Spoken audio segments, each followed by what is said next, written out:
The Pixel 10 series just flipped the script on what we expect from a smartphone, and not always in ways you'd think. Some of what I tested blew me away, while other parts made me scratch my head and wonder if Google is still treating the Pixel like an experiment instead of a finished product. And trust me, there are moments here that feel like pure sci-fi, but also a few that feel half-baked. Welcome back, viewers. Sam here. Don't forget to like this video, drop a comment, and subscribe if you want more deep dives into the latest tech without the boring fluff. Let's start with the lineup because this year, Google went big. 4 main devices: the Pixel 10 at $799, the Pro at $999, the larger Pro XL at $1199, and the foldable Pro Fold at $1799. On paper, that's a stacked family. But the real question is, do the upgrades actually match those price tags? The answer is complicated. The most jaw-dropping new feature has to be Camera Coach. Imagine lining up a shot, and your phone doesn't just process it after the fact. It literally teaches you how to take a better photo before you press the shutter. It suggests poses, lighting tweaks, even little details like tilting your angle to avoid shadows. At one point, it even told me to change my facial expression. Yeah, my phone was basically directing me like a photographer. Would I use it every day? Probably not.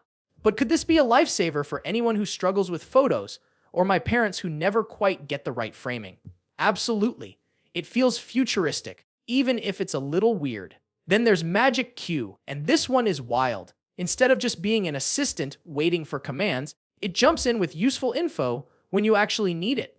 If someone texts you about your flight, your Pixel pulls the details out of your email and puts it right there for you to tap and send.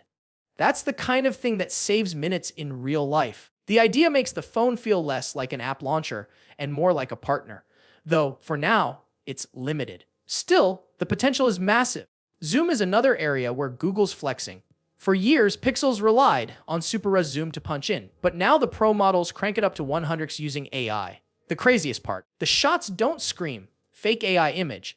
They actually look sharp, and you can even grab the raw, unprocessed version if you prefer. That's a smart move. It gives photographers control instead of forcing AI magic on everyone. But here's where things get messy. Some features feel unfinished, even rushed. Voice Translate, which should be a game changer for international calls, flopped hard in my tests. It mistranslated simple sentences so badly that entire conversations derailed. And this wasn't just with strangers. It was with someone bilingual who could bail me out. Imagine if you were relying on it in real life. Total disaster. The hardware story isn't perfect either. Every model has a beefier battery near 5000 mAh, brighter displays, and improved speakers. And yes, Google finally brought magnets to the table with Pixel Snap wireless charging, basically MagSafe for Android. The connection is solid, and Qi2 compatibility means accessories will snap right into place. That's huge, but oddly, only the Pro XL gets the fastest 25W wireless speeds. It's like Google gave us a cool new toy and then held back half the fun. And speaking of holding back, let's talk performance. The new Tensor G5 chip is built by TSMC instead of Samsung, which instantly raises expectations for better efficiency and fewer overheating nightmares. Google claims a 34% boost, which is nice, but not nearly enough to close the gap with Snapdragon-powered rivals. Gamers especially will notice the missing muscle, and the Pro models, still starting at just 128GB of storage. At $1,000, that feels insulting.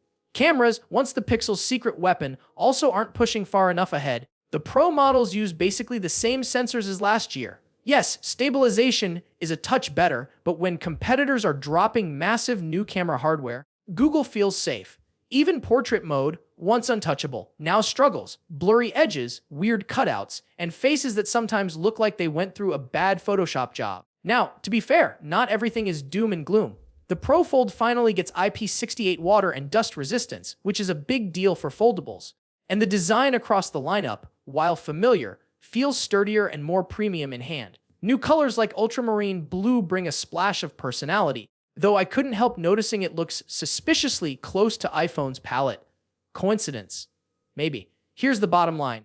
The Pixel 10 series is a cocktail of brilliance and frustration. Magic Q feels like the future, Camera Coach could genuinely help millions of people, and magnetic charging is finally here. But at the same time, Google's still tripping over old habits, unfinished features, lagging performance, and safe hardware choices that don't match the bold software ideas. So here's the $1 million question for you. Is this the Pixel that finally convinces you Google has nailed it, or is it just another year of almost there? Because right now, it feels like both. And that tension is exactly what makes the Pixel 10 series so fascinating.